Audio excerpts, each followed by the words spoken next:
Buenas noches, bienvenidos a todos los participantes.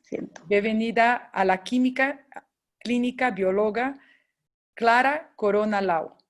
Ella es fundadora y directora general de Biomédica de Referencia, egresada de la Facultad de Medicina de la Universidad Autónoma de Nuevo León, con especialización en institutos nacionales e internacionales.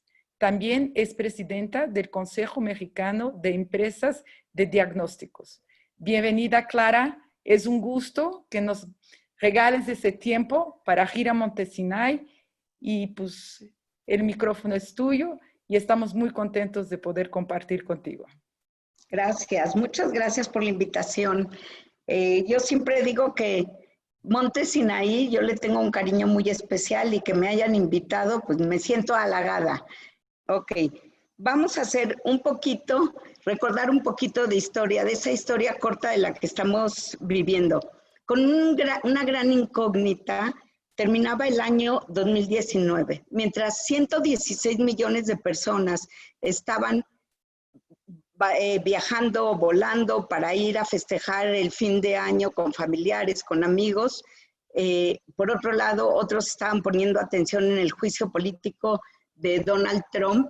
Nosotros en México le estábamos todavía llorando a los 9 miembros de la familia de los mormones, si recuerdan, pues el equivalente a la Secretaría de Salud, la Autoridad en Salud de China, daba una alerta sobre un virus que realmente no conocían en su momento absolutamente nada, que se presentaba con neumonías atípicas, con disnea de los pacientes, falta de capacidad para respirar, y en muy poquito tiempo se supo que en Wuhan, que es parte de Hubei, que en Wuhan la mayoría de estos pacientes o de estas personas habían ido a consumir alimentos de animales exóticos que se vendían ahí. Aquí tenemos el mercado de Huanan. Animales exóticos que se vendían sin restricción alguna. Cualquiera puede, y todavía, yo creo que está cerrado todavía y estará cerrado, pero cualquiera puede ir a comprar y consumir cualquier tipo de animales. No habían pasado 2 semanas cuando ya se sabía que los contagios se hacían de persona a persona, y un poquito de tiempo después ya se conocía cuáles eran los síntomas, la sintomatología, y también en esas 2 siguientes semanas ya se había investigado sobre la parte genética del virus, y el 89% de este virus tenía una similitud con los otros síndromes de respiratorios agudos, como el SARS, y entonces ya empezaban a conocer un poco más del virus. En menos de 2 semanas ya teníamos también el nombre del virus, coronavirus, llamado así por las extensiones que rodea su núcleo, que se asemejan a la corona solar. Este virus, o sea, la familia de los coronavirus, hay muchos virus, muchos quiere decir 9 en total. No necesariamente todos son agresivos, todos son patógenos, sin embargo, nosotros podemos tener coronavirus y tener una gripa estacional cualquiera.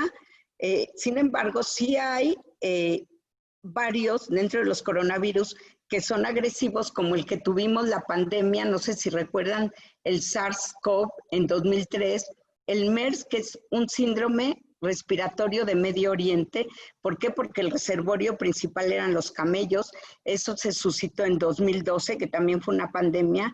Y ahora nos encontramos con este nuevo virus de la familia de los coronavirus, que su nombre científico es SARS-CoV-2 2019, y al padecimiento nosotros a todo le llamamos COVID, pero el padecimiento derivado de su presencia se llama COVID-19 y el virus se llama SARS-CoV-2. Ya para el 11 de marzo, si recuerdan, ya sabíamos de más de 100 países que estaban con contagios y más de 100,000 muertes. Y entonces el 11 de marzo de este año se declara por la OMS oficialmente la pandemia del COVID-19. ¿Cuáles son los síntomas? Los hemos escuchado mucho. Siempre digo yo que hemos aprendido mucho del COVID, aunque yo no le quisiera dar caboda al COVID, pero la verdad es que nos ha enseñado mucho y vamos aprendiendo cada vez más.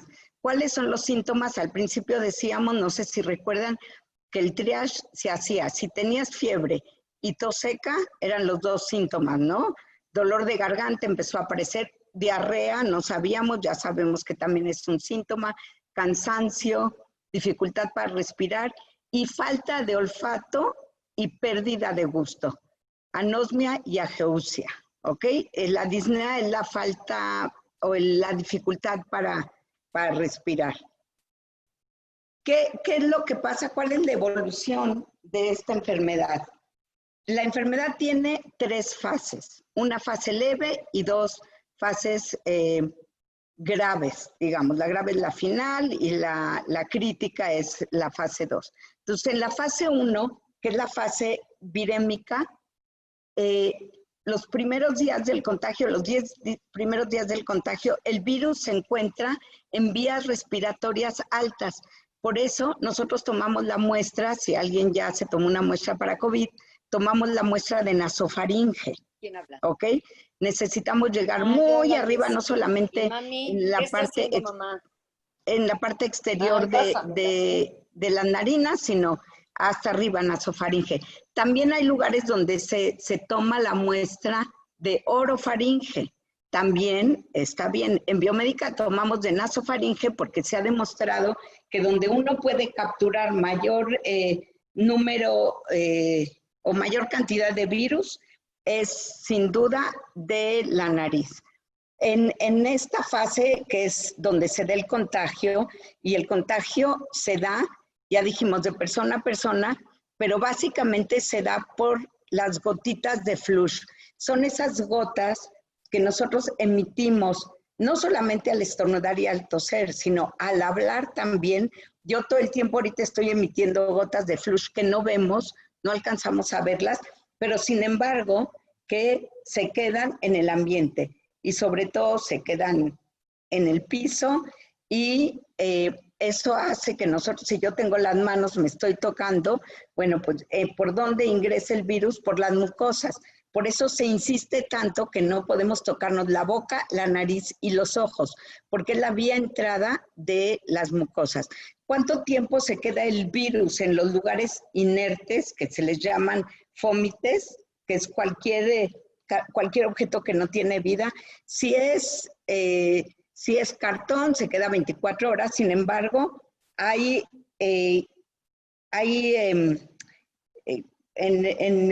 por ejemplo, en el plástico o en el acero, ¿sí? Se puede quedar hasta 3-4 días el virus. Entonces, los primeros días del contagio, esa es la fase virémica, esa nosotros estamos en la casa, ¿ok? Y te puedes contagiar de cualquier sitio, básicamente, principalmente de lo que son las gotas de flush.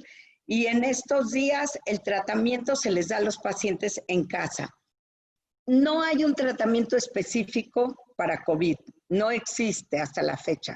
Se van probando, es lo que les digo que hemos aprendido de China, se han ido probando. Ahorita en este momento hay cantidad de trabajos que están, o de científicos que están buscando tratamiento y buscando vacunas simultáneamente, pero en estos días lo que generalmente se da y se deja al paciente en casa, y es lo que les decimos, bueno, no, nosotros los médicos, se tienen que aislar por 14 días, se empieza a dar tratamiento como acitromicina, que es un antibiótico. También, no sé si han escuchado, el Plaquenil, el Plaquenil es un inmunomodulador, se utiliza mucho durante años para malaria, para todas las enfermedades autoinmunes se usa Plaquenil, y esto ha ayudado mucho a mantener la fase virémica, a que no se propague, que no se vaya el virus a vías respiratorias bajas y que el paciente tenga una gripa común, como siempre tenemos sobre todo las gripas estacionarias y en esta fase el paciente obviamente estos días contagia, tiene gran potencia para contagiar, ¿no? O sea, hay pacientes que ni siquiera pasan por ni la fase virémica, asintomáticos. Eso también ha sido la gran complicación de este virus, porque cuando tú estás asintomático no piensas que puedes contagiar, y el asintomático y el que ya se contagió y el tiempo de incubación del virus también contagian. La segunda fase, que es la crítica, digamos, es cuando el virus, o sea, no se controló en la primera fase, y lo que hace el virus es soltar una cantidad de citocinas, como una lluvia de citocinas, ¿sí? Que lo que hacen es una coagulación intravascular diseminada, que por sus siglas se les dice CID, y hay también una inflamación pulmonar. En esta parte, en esta fase, nosotros ya no encontramos en vías respiratorias el virus, de hecho ya empieza a irse a otros órganos. Obviamente pulmones es el primer órgano que ataca, por eso decimos que hay que estar muy alertos a que no tengas disnea, a que no te falte la respiración, pero a partir de la fase 2 el paciente ya se pasa al hospital. Cuando es muy en el inicio de la fase 2, todavía lo controlan con medicamento, con suero en el hospital, con oxígeno en el hospital. Han escuchado también el medicamento Remdesivir, que también sonó mucho porque hace poco fue autorizado para el FDA, y el otro muy nuevo que se utiliza para artritis y también está sirviendo es el tolizumab. Es así. En esta etapa todavía hay medicamentos que se pueden dar, que se dan en el hospital y que se puede controlar. La fase 3, ya cuando uno llega a fase 3, es falla orgánica múltiple y lamentablemente ahí el fallecimiento es del 80% de las personas. Entonces, esto nos enseña que lo que tenemos que hacer es controlar, si estamos contagiados, controlar desde la fase inicial, desde la fase virémica, no dejar que el virus entre a las células y entonces nos aislamos y entonces estamos al pendiente de no tener disnea y tomamos los medicamentos que seguramente nos van a dar, ¿no? ¿Cuál es la forma para combatir el COVID? Pues pruebas de laboratorio. Por eso suena tanto lo de las pruebas de laboratorio. Las pruebas de laboratorio, y aquí es muy importante porque siento que estamos muy confundidos con tantas pruebas. Aquí hay dos tipos de pruebas: las pruebas moleculares y las pruebas serológicas. Las pruebas moleculares, que es la prueba de reacción en cadena de la polimerasa, o sea, detecta directamente el ácido ribonucleico en las muestras tomadas de nasofaringe. Un resultado positivo indica que el paciente está infectado y que tiene capacidad de contagiar. Por eso se dice tanto que estas son las pruebas diagnósticas. Todas las pruebas, ahorita vamos a ver las pruebas serológicas.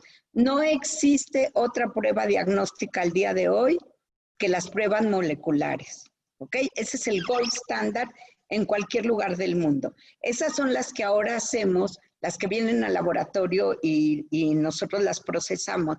Son pruebas complejas, el proceso es muy largo, por eso tarda, ¿sí?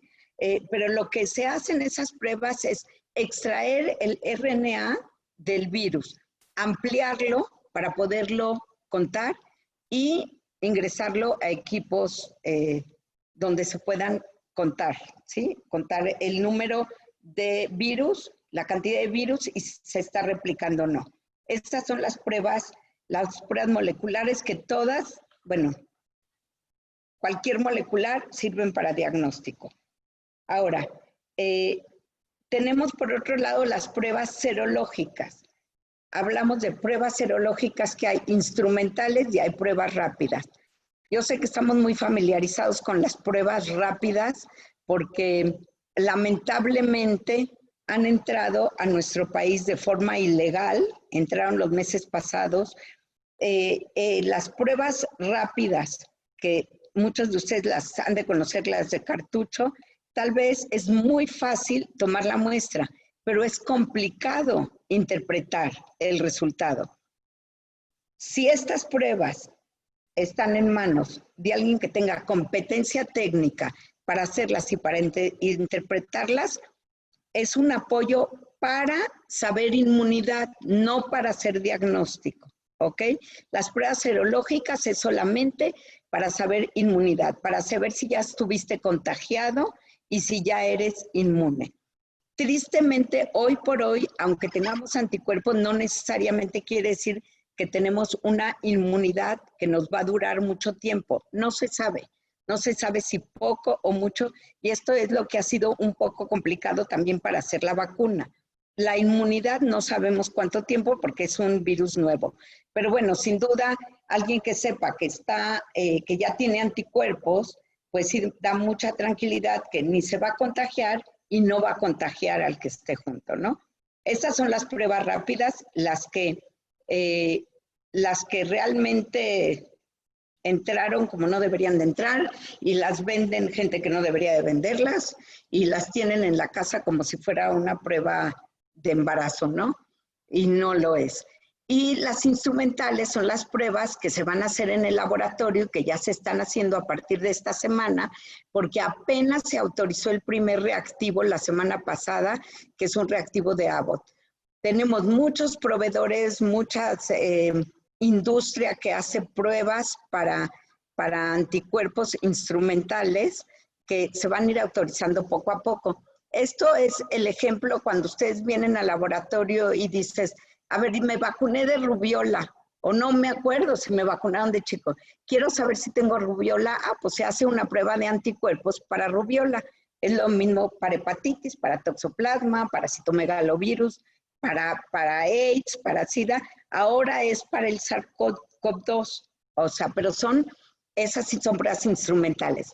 En este momento están liberándose las que son, y ahorita les muestro, las que son las específicas para decirte qué tan inmune estás o no, ¿ok? ¿Qué hacen las pruebas serológicas? Detectan la respuesta inmune a través de la generación de anticuerpos contra el patógeno. El patógeno en este caso es el virus, el coronavirus, entra a nuestro organismo, los anticuerpos son como si fueran soldados que nos van a proteger, van contra el virus. Si tenemos buena inmunidad, sin tomar absolutamente nada, lo matan y te curan, ¿no? Si necesitas antibiótico para bacterias, que es la misma relación inmunológica, sí, para bacterias o ahora para virus, si te dan medicamento, bueno, pues les ayudan a que se generen esos anticuerpos. Ahora, los anticuerpos, tanto en pruebas serológicas como en pruebas rápidas, son de dos tipos. Se llaman los anticuerpos IgM, que se producen en la fase aguda de la infección y se desarrollan 7 días después de haber estado en contacto con el virus. Y los anticuerpos IgG, que son los de memoria y que son los que se liberan 15 días después de haber estado en contacto con el virus y son los que esperamos que se mantengan por mucho tiempo, que no sea por un corto tiempo. Aquí está fácil en esta gráfica, se las traje para explicar cómo funciona. Nosotros en el punto 0 estamos contagiados, tenemos un periodo que se llama de ventana, que estamos asintomáticos, ¿ok? Pero el virus se está incubando y somos contagiosos en ese periodo, ¿ok? Pasan 7 días y la curva está verde, se empiezan a liberar los anticuerpos IgM. Los anticuerpos IgM no son los de memoria, son los complementarios. Ayudan a que se empiecen a producir los anticuerpos IgG que se producen a los 14 días, ¿ok?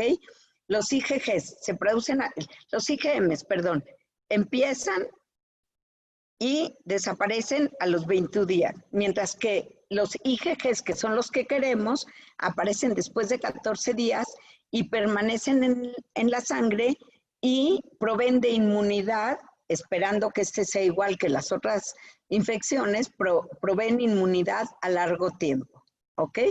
Aquí vemos, si ven, cuando empieza a disminuir el IgM, el paciente empieza a recuperarse y entonces ya no es en toda la etapa de declive y sobre todo la de convalescencia, ya cuando pasan 28 días ya no contagia y ya podemos determinarle sus anticuerpos IgG.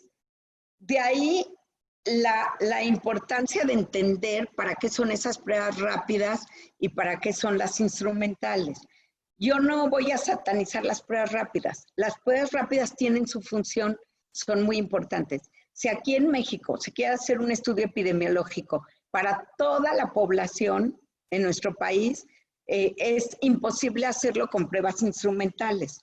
Si queremos ir a muestrear a zonas rurales, por ejemplo, ¿no? Ahí no hay equipos, no hay centrífugas, no hay equipos sofisticados como tenemos aquí. Por supuesto que se utilizan pruebas serológicas rápidas, pero las pruebas serológicas tienen menor sensibilidad y especificidad que una prueba instrumental y muchas veces se pone en una balanza qué es lo que conviene más y si nosotros hacemos un estudio epidemiológico, pues podemos sacrificar la sensibilidad y la especificidad sabiendo de antemano que lo estamos haciendo, ¿no? Pero para saber si estás inmune o no, lo ideal y lo que debe de ser es ir a un laboratorio, que te tomen sangre y que te hagan una prueba inmunológica, una prueba serológica correcta de IgGs. Bueno, miren, no me acordaba que la había puesto, pero esto yo lo vi hoy encontré del periódico El Confidencial, creo que es un periódico español. Miren la noticia. Los test chinos que Reino Unido rechaza por imprecisos circulan ampliamente por España. Exactamente eso es. Las pruebas rápidas lo que tienen es imprecisión. También las pruebas rápidas se deben de hacer, como igual las de sangre, después de por lo menos 15 días después de que estuviste en contacto con el virus. ¿Por qué? Porque si no te va a dar un falso negativo si tú todavía no generas esos anticuerpos. Entonces, lo que se debe de hacer es, a partir de los 15 días, de preferencia después de 24 días, ya te puedes hacer tu prueba serológica para saber, no si estuviste contagiado, puede ser que no estés contagiado, pero sí fuiste asintomático y estuviste en contacto con el virus. Yo sé que ustedes han escuchado también, y esta imagen me gusta mucho porque esto es lo que se llama una inmunidad de rebaño. Si ustedes ven aquí los muñequitos azules, el paciente no está inmune, sigue saludable, ¿ok? Y los rojitos no está inmune, pero está enfermo y contagioso. ¿Ok? Entonces, aquí los tenemos los dos casos. La enfermedad contagiosa se extiende en la población. ¿Por qué? Pues porque estos sí están contagiados y estos son asintomáticos. ¿Ok? No están inmunes, pero pueden contagiar. Cuando ven aquí, en la siguiente, algunos están inmunes, que son los amarillitos. Los azules se siguen quedando igual asintomáticos y por aquí hay unos contagiados. Cuando algunos están inmunes, la enfermedad contagiosa se disemina en parte de la población nada más. ¿Por qué? Porque los que están inmunes ya no contagian ni se contagian y ahí se siguen quedando los azulitos y los rojos. Por eso solamente se disemina en parte de la población. Y el tercero, que es lo que quisiéramos que ya estuviéramos en ese punto, es cuando la mayoría de la población se inmuniza, la diseminación del contagio está básicamente contenida. ¿Qué hay con las vacunas? China en su momento fue de gran ayuda porque 2 semanas después de empezar con sus contagios, suministró al mundo, ¿sí?, la secuenciación del virus, del RNA. Y entonces ellos, de hecho, los chinos diseñaron una vacuna en 3 horas. Una vacuna, diseñarla en 3 horas quiere decir un constructo, en teoría, ¿no? Pero pasaron toda esa información a los científicos de diferentes partes del mundo. Y esto sirvió muchísimo a los investigadores desde un inicio para enfocarse directamente en los nucleótidos. Son unas partes del núcleo, del patógeno, del virus, donde se cree que el organismo, que el humano va a responder mejor. Y eso es lo que se está buscando en las vacunas. No sé si escucharon que hubo un anuncio ayer en la mañana, hoy en la mañana, ayer, que el laboratorio AstraZeneca ya tiene una vacuna y que en septiembre empieza a producirla y ellos están calculando que antes de que acabe el año, yo creo que va a ser la primera, que antes de que acabe el año ya va a salir, va a estar la producción. AstraZeneca lo que hizo fue invertir en un grupo de investigadores en el Instituto Oxford, metieron muchísimo dinero y empezaron a trabajar en la vacuna desde inicio, ¿no? Desde que se suministró la secuenciación del RNA. Otros por ahí artículos del País hubo hoy que también aseguraban que antes de que acabara el año iba a haber vacuna, pues ojalá, ¿no? Eso es lo mejor que nos puede pasar.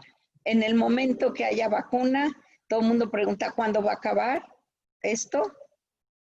Definitivamente en el momento que exista una vacuna, ¿no?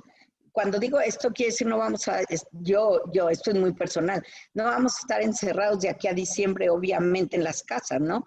Pero seguramente la nueva normalidad será seguramente usar el cubrebocas, usar paneles de separación, etcétera, ¿no?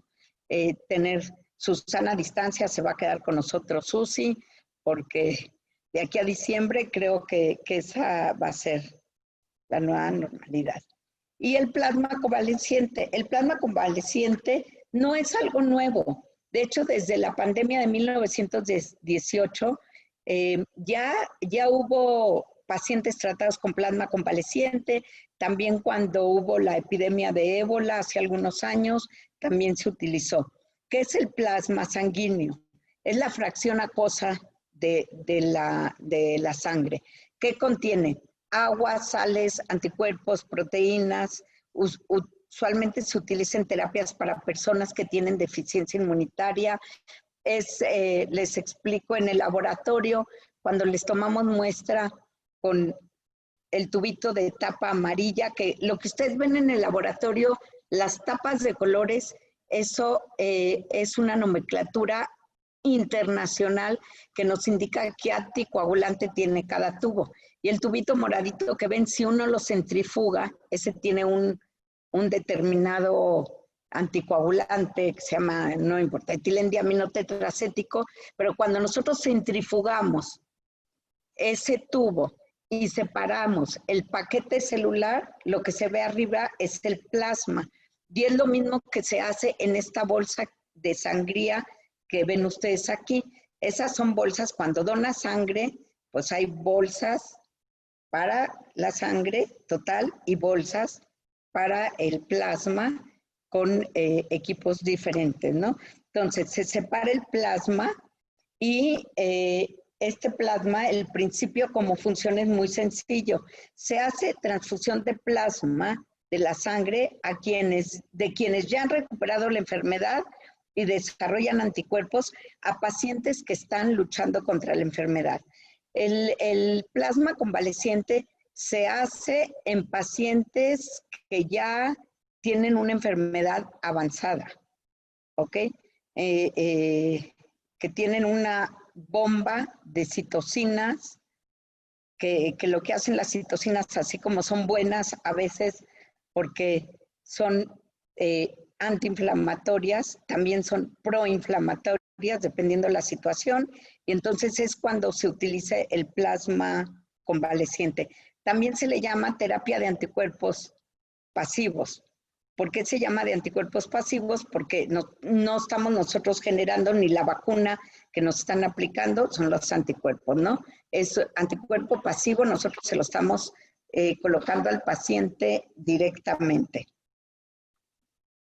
Y creo que es todo. Quería pasarles, bueno, quiero y se los voy a pasar un pequeño video, porque yo no les platiqué qué es lo que hacemos en biomédica, cómo tomamos la muestra, que también hay mucha inquietud de los pacientes que no vienen aquí al laboratorio.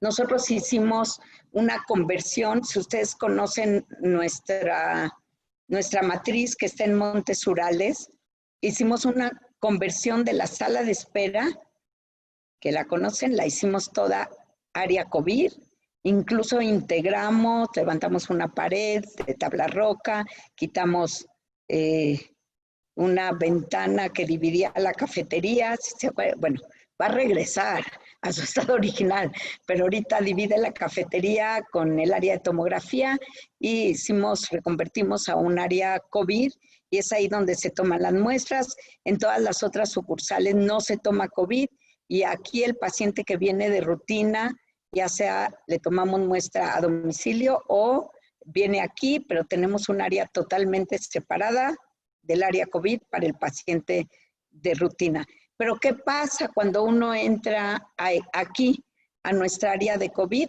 Eso es lo que van a ver ahorita en el videito.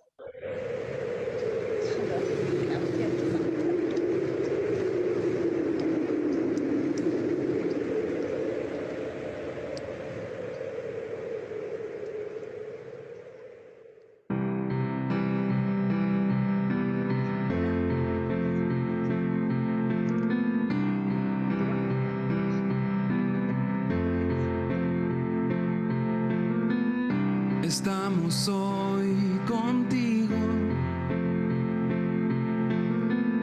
no vamos a parar, incluso sin tocarte, te vamos a abrazar, caminaremos juntos en solidaridad.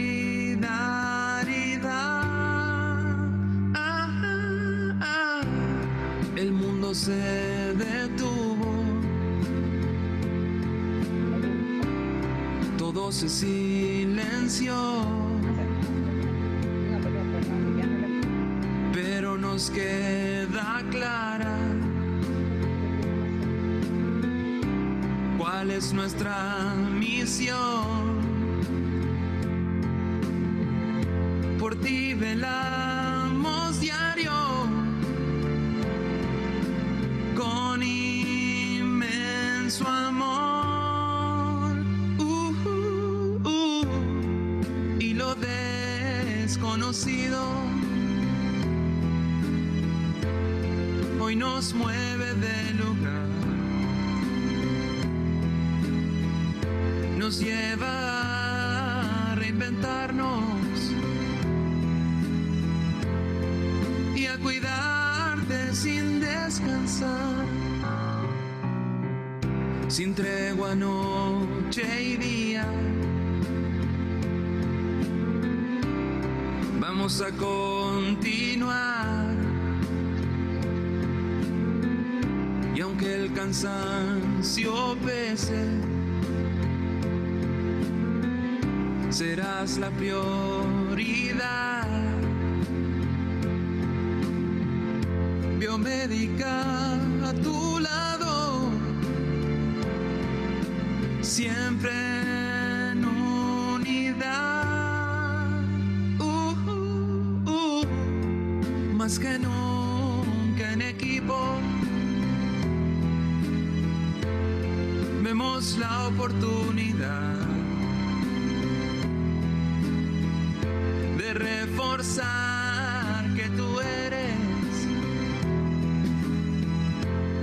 nuestra responsabilidad.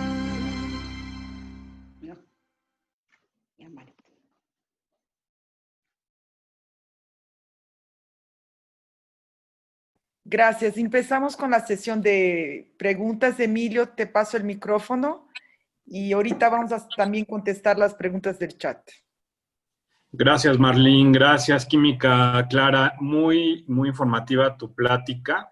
Me quedan unas dudas acerca de alguna de las cosas que explicaste al principio, la prueba PCR, la prueba serológica.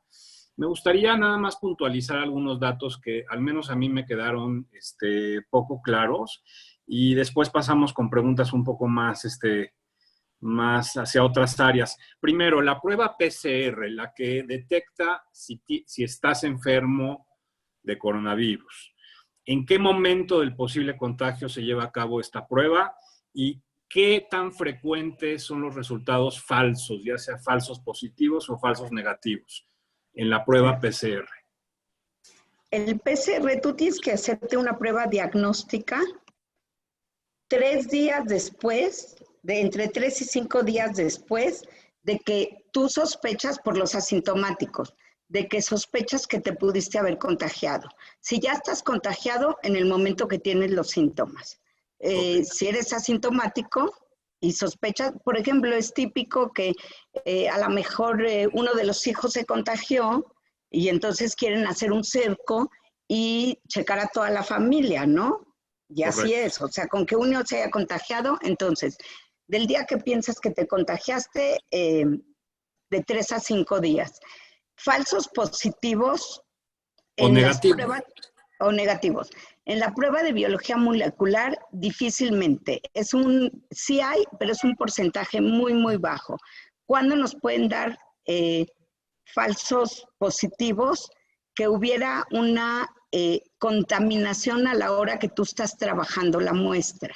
Esto te podría dar un falso positivo.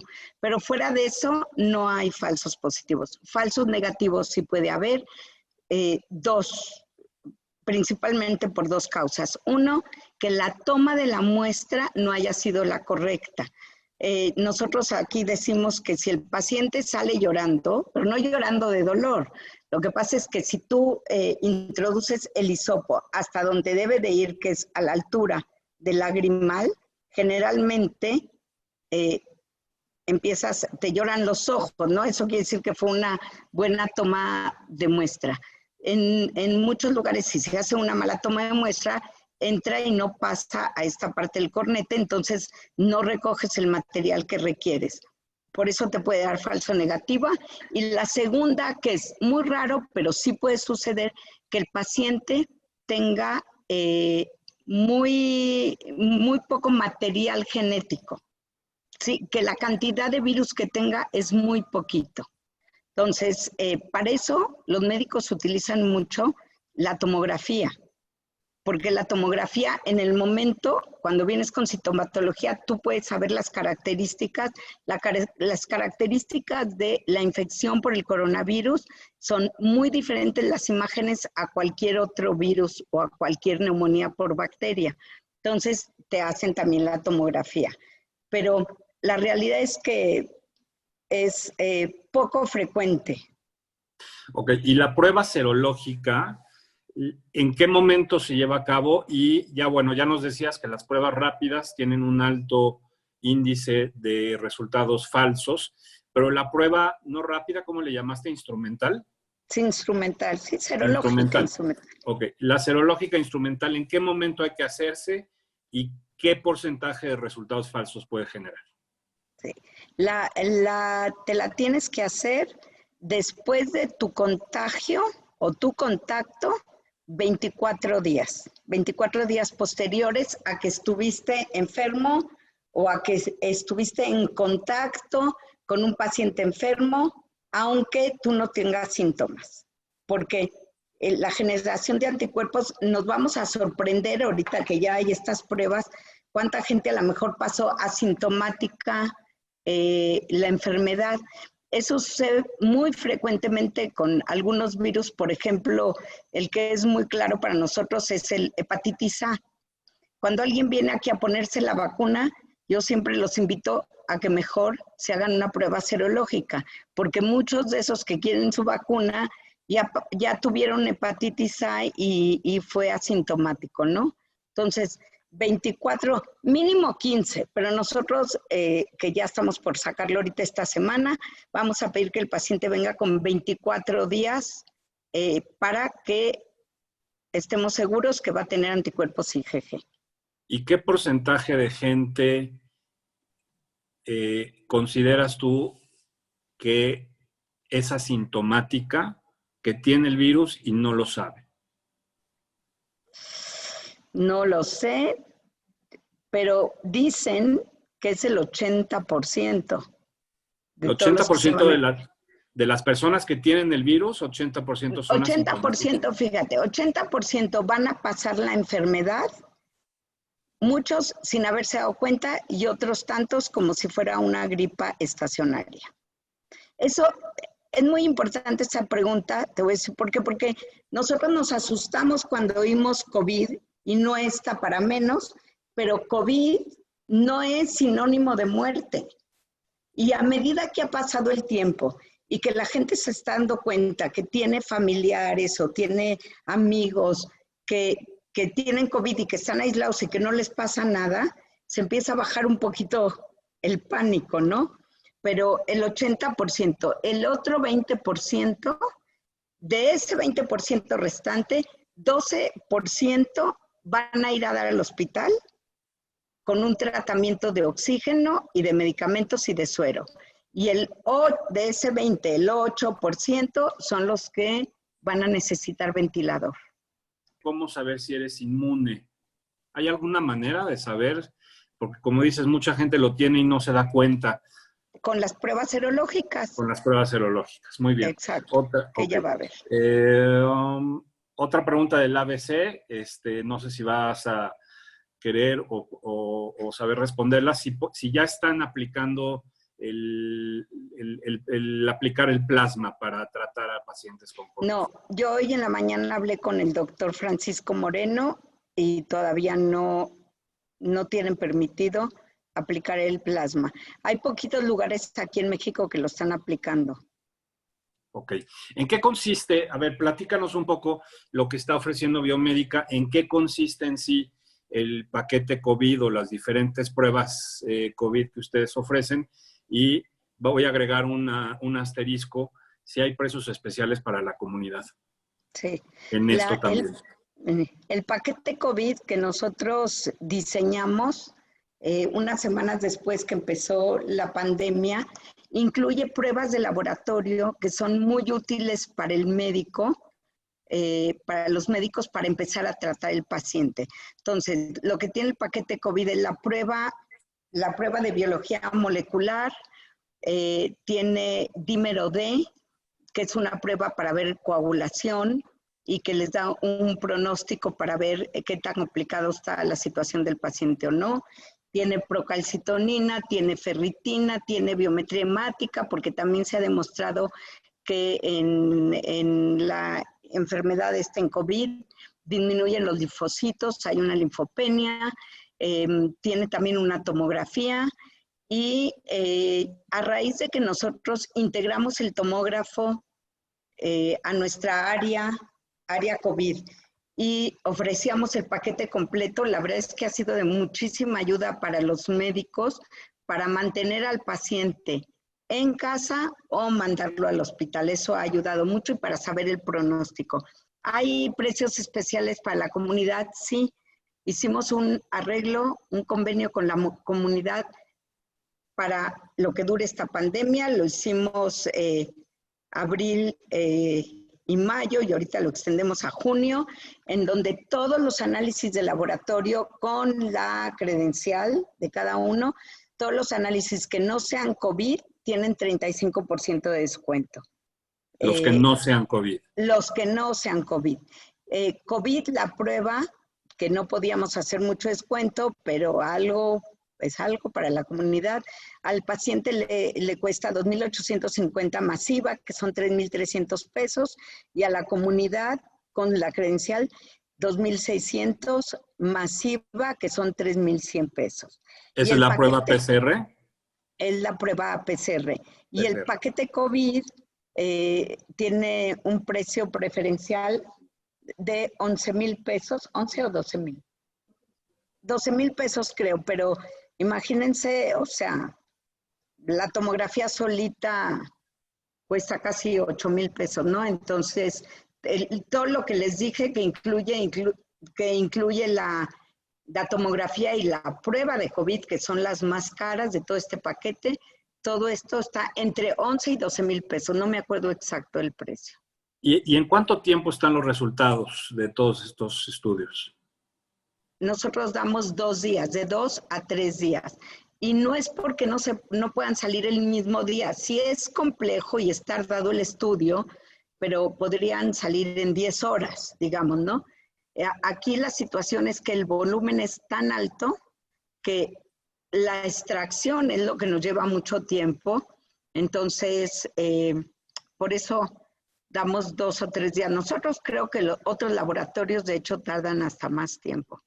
Si hay un resultado negativo, ¿ustedes recomiendan volver a realizar el estudio o depende del caso?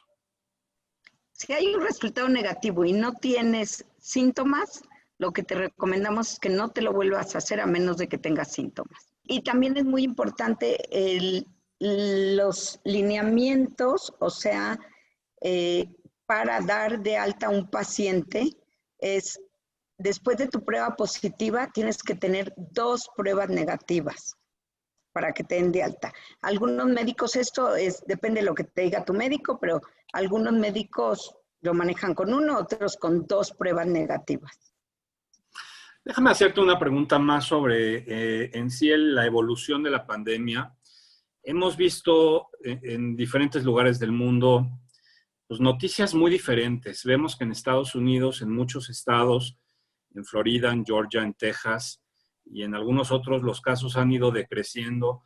En España, hoy fue el primer día ayer, que no se registró una sola muerte. En Italia estamos viendo varios médicos que reportan que los nuevos casos de coronavirus que llegan a los hospitales ya son menos agresivos de los que llegaron hace 1 mes o 2 meses. Sin embargo, en México vemos que los casos están aumentando y aumentando y aumentando, y se habla de un posible segundo brote después de que salgamos a las casas. ¿Qué nos puedes decir tú, a tu entender, de qué nos espera a corto, mediano y largo plazo, sabiendo de antemano que nadie es profeta? Sí. A mi entender es que ahorita estamos en la parte más complicada, independientemente lo que el gobierno dice, y con mucho respeto, pero yo te puedo decir lo que yo veo en el laboratorio y los resultados, y ahorita siguen creciendo tremendamente el número de contagiados. Entonces, lo que yo creo es que debemos de seguir guardándonos, de que si va a haber un brote otra vez, pues yo creo que seguramente sí va a haber en octubre, en noviembre un brote, no necesariamente tiene que estar tan agresivo y lo importante es que ya vamos a ver muchos que tengamos inmunidad, ¿sí? Para entonces ya a lo mejor ya va a estar casi por salir la vacuna, como dicen los de AstraZeneca, que esperamos, ¿no? Y se va a convertir, nos vamos a cuidar todo este tiempo, y se va a convertir en una enfermedad más, en una infección más, como la influenza, ¿no? O sea, o como otro tipo de enfermedades infecciosas virales. Es como yo lo veo. O sea, nos vamos a tener, ¿qué nos espera? Que vamos a empezar, bueno, ya hay mucha gente saliendo ahorita, cuidarnos y que vamos a tener que vivir con cubrebocas, con sana distancia, de aquí hasta que aparezca la vacuna. La única forma de contenerlo va a ser o que todos estemos inmunes o la vacuna. Y te noté hace rato que hablabas, te noté muy, muy convencida de que AstraZeneca iba a sacar ya su vacuna, como lo ha estado prometiendo, pero AstraZeneca, hasta donde yo he leído, apenas está entrando en la etapa 2 o 3, no recuerdo exactamente cuál, de la fase experimental. Vamos, no es todavía 100% seguro que vaya a ser efectiva o vamos, Pero Sí. te noto muy convencida. Sí, porque salió en el periódico, salió en los artículos y nadie desmintió. Pero AstraZeneca lo que promete es que de aquí a septiembre, en septiembre empieza a producirla. Y no Astra, sino el Instituto Oxford es el que Correcto. más avanzado está en todo lo que es la investigación y en todos los pasos, ¿no? Muchos de ellos están en la fase preclínica, ellos ya están en la fase clínica, están muy avanzados, entonces puede ser. Pero como digo yo, nadie desmintió, ¿eh? Todo el mundo se quedó calladito y dijo, y sí, es que sí sería así, esperemos, ¿no? Pepe. No, no, nada más te estoy escuchando tu brillante conferencia. Quiero decirles que yo fui protagónico experimental de Clarita con una prueba. Fui con un amigo a su laboratorio hace unos días y se puede decir, Clara, sí. Claro. Él francamente positivo, un funcionario, y yo francamente negativo.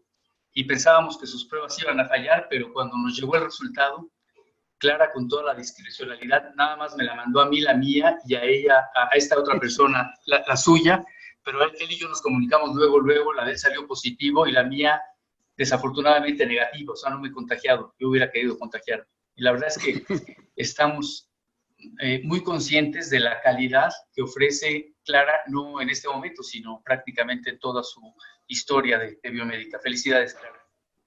Gracias, Pepe, gracias. Dije, ¿cómo Oye, está aquí el doctor? Sí.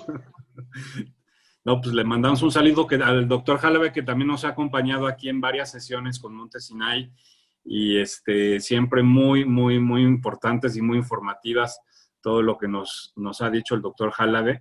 Doctor Jalabe, ¿por qué quería usted salir positivo? La verdad, por lo que Clarita explicaba hace un momento, haber sido positivo. Mi amigo de mi edad, un compañero de la carrera, él se contagió, él vive en Nueva York, se contagia en Nueva York y viene aquí a México. Él ya sabía que era positivo, y entonces acudimos con Clara y yo, nos invitó a un café a sana distancia, aunque a la hora de darnos el café, no, fue sana distancia, ¿verdad, Clarita? Sí, fue a sana distancia. Fue a sana distancia. Y yo hubiera querido salir positivo para ya tener justamente lo que pronto Clara nos va a volver a hacer, los estudios de inmunidad, en donde yo espero que ya salgamos con la IgG positiva. Esto no va definitivamente a determinar una inmunidad permanente, ya también Clara lo explicó perfectamente esta situación. Entonces yo creo que si hubiera preferido ya haberme infectado, sinceramente hablando, pero desafortunadamente no me salió positiva. Ya pronto acudiré con Clara para que me realice una segunda o una tercera prueba, porque ya me hice una primera, esa fue la segunda y espero pronto tener la tercera prueba. ¿Cuál es el tiempo máximo de un positivo que han tenido? O sea, entre de que declaran positivo hasta que se hace negativo. ¿Cuánto es el tiempo de duración? Nosotros aquí, 29 días. El tiempo máximo. Por eso se tiene que repetir la prueba de PCR. Si en la segunda prueba te sigue saliendo positivo, no puedes estar dado de alta hasta que tengas el negativo. Nosotros la máxima 29 días hemos tenido. Preguntan otra cosa, ¿por medio de la comida se puede contagiar? Sí se puede contagiar por medio de la comida, si no se lavan bien los alimentos, sí se puede contagiar. Acuérdense que la vía de entrada es boca, ojos y nariz. Hace unas 2 semanas me pareció leer una noticia que el CDC, Center for Disease Control de los Estados Unidos, dijo que, pensándolo bien, el virus no se transmite tan fácilmente a través de superficies, que es contrario a lo que se nos dijo desde un principio. ¿Qué opinas tú? Yo lo que creo, Emilio, es que el virus es tan desconocido y tan nuevo que todo eso ha estado cambiando. Yo digo que lo bueno que yo me he dado cuenta en cuanto al laboratorio es que Biomédica es un laboratorio que sabe implementar procesos ágiles. ¿Por qué lo comento esto? Porque un día se dice una cosa, otro día se dice otra cosa, y no porque, no porque se quieran contrapuntear, sino porque es un virus nuevo, desconocido. Entonces, imagínense cómo estaban en China. Si nosotros seguimos teniendo, ya sabes, dudas de algunas cosas y que siempre sí, que el cubrebocas sí, que el cubrebocas no, imagínense China cuando los pescó, que no se sabía absolutamente nada. Entonces, así cada día van saliendo cosas nuevas, ¿no? Lo estamos conociendo. Lo que decía Clara, ¿no? Que hasta la semana 4, que son 28 días, es cuando hay mayor índice de contagiosidad, y ya a partir de esa semana, en la semana 5, que serían 35 días, pero el promedio efectivamente son las 4 semanas que decía Clarita, a la semana 5 y a la semana 6 prácticamente es de 0%. Es muy poco el porcentaje de 5.4, como pueden ver, es prácticamente la cifra que dio Clarita es totalmente convincente con esta gráfica que se publica en la literatura mundial. Yo nada más quiero decir que esta sesión fue muy gratificante y quiero decir que contamos con una de las gentes más profesionales y con uno de los laboratorios más éticos que existen, yo diría que en el mundo, con grandes reconocimientos, con grandes virtudes, pero sobre todo con una gran sencillez, y lo mejor que tiene Clara es la calidad. La verdad es que un resultado de Clara Lau, he tenido la oportunidad de visitar varios laboratorios, y en esta oportunidad que tuvimos de visitar a Clara hace unos 10 días, ¿no, Clara? Más o menos. Sí, 2 semanas, sí. Con este funcionario a nivel nacional, él se quedó también todo muy impresionado por la calidad que muestra el laboratorio de Clara. Todo está robotizado. Ustedes no han entrado seguramente a ver cómo se procesan todas las muestras, pero no se tocan las muestras para nada. Todo es con robots, es verdaderamente impresionante. Entonces yo sí quiero, la verdad, estaba muy interesado en entrar contigo, Clara, aquí a tu, en forma anónima y calladito, pero alguien seguramente, pero tú me viste, Clarita, pero la verdad es que estoy muy orgulloso de contar con la amistad de Clara y saber que hay una gente muy profesional, muy profesional en toda la industria de lo que es el laboratorio. Felicidades. Ay, Pepe, muchísimas gracias.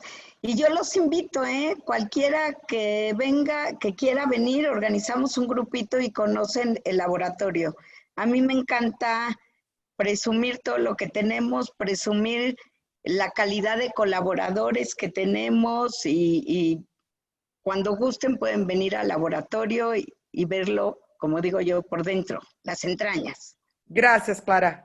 Gracias. Es un privilegio para nuestra comunidad tener una amiga como Clara. De verdad, muchísimas gracias. Gracias, María. Estamos muy agradecidos contigo por compartir tanta información y resolvernos tantas dudas que pues, seguimos teniendo, pero nos ayudaste mucho. Y yo, la verdad, estoy muy agradecida contigo y ya sabes que te quiero mucho. Y bueno, a todos, buenas noches.